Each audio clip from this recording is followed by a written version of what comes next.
Good evening, Cub Scouts. Tonight's topic is water purification. So, there's a few ways we can purify water to make it safe for drinking. And water is a really important thing to make sure you have plenty of drinkable water. So if you're going on a short hike, it's easy enough to bring a simple water bottle to bring enough water that you need. If you're doing a long hike, even a long one-day hike, you might need more water than you want to carry, because water is one of the heaviest things that you'll carry in your backpack. If you are doing an overnight camping trip, backpacking trip, you need to have ways to purify water. So we're going to run through some of the basic ways that we can purify water. So one of the oldest and simplest ways to purify water to make it safe to drink is to boil it. So I've got my camp stove here, boiling water. It's almost there. You can probably see it steaming a little bit. So the rule for boiling water, according to the CDC, the Centers for Disease Control, is to bring the water to a rolling boil for at least 1 minute, up to 2,000 feet of elevation, and then for 3 minutes if you're above that. Different organizations have different recommendations, but it's usually that 1 to 3 minute range. So that's once you get it to a rolling boil, 1 to 3 minutes. I always err on the side of caution. I'll probably do it for 5 minutes, just to be safe. Now, it's simple. Downsides here, though, is you're going to be using some fuel to do this, so you need to make sure you have extra fuel if that's your plan. And also, you're boiling the water, so you're not going to be drinking it right away, unless you're making hot chocolate in the morning or you're cooking with it for your meal. If you're just using it for pure drinking water to pour back into your water bottle, it's going to take a while for that water to cool down enough for you really to want to drink it. But it is simple, so that's one way to do it. So get it to a nice rolling boil, 1 to 3 minutes.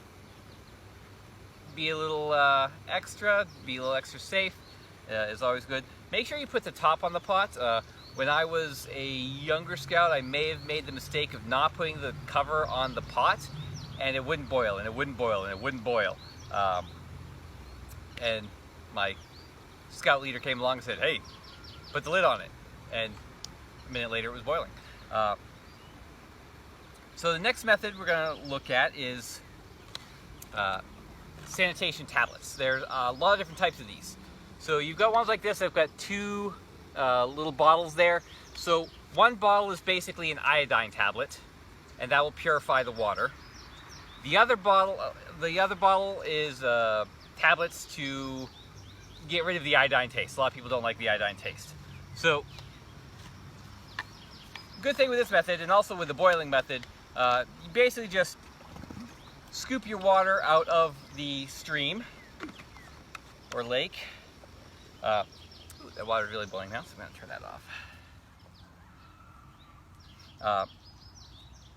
You probably want to try to filter it through something, a t-shirt, coffee filter, something like that, just get any of the sediment out. So read the directions carefully on the tablets that you have. Different types have different requirements.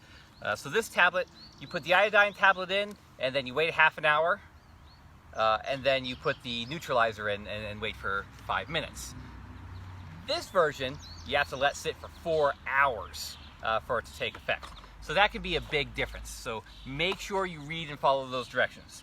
Another important thing about the tablets, once you put the tablets in there, open up the cap a little bit to let some of that sterilized water go around in there, because you're always going to have some of that fresh lake water in that rim there. You want to get rid of that. So the next method, right, is you have a water filter. Right? So a ceramic water filter like this is going to filter out any bugs, any bacteria, which is generally your biggest worry. This does not do viruses. The sanitation tablets and the boiling water will take care of viruses. As long as you're taking from generally good, clean, fast-moving water from a stream or river, viruses are not generally going to be a worry. But if you are worried about it, go with the methods that will take care of the viruses. So this one's really simple. You put the tube in there and you crank the lever and water comes out. Now what I like about certain models, if you get certain models and they combine with compatible water bottles, because I have seen more than one person spill their freshly filtered water. In this case, the bottle literally screws onto the filter and you will never spill any of that water. I like the models with a lever. Some have pumps. I find the lever easier. That's just me.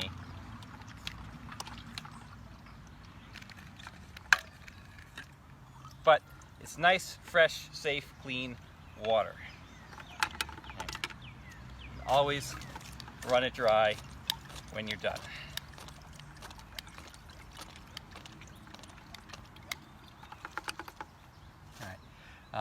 Another nice option to have out there, these things called life straws or similar products.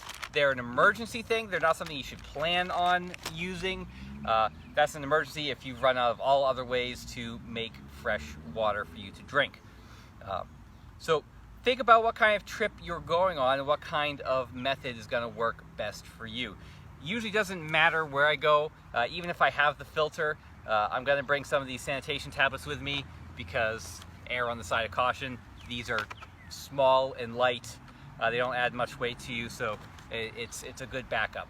And even on a day hikes, I always bring those just in case. So those are some of our methods for making drinking water. So stay hydrated, stay safe, and have fun on the trails this summer.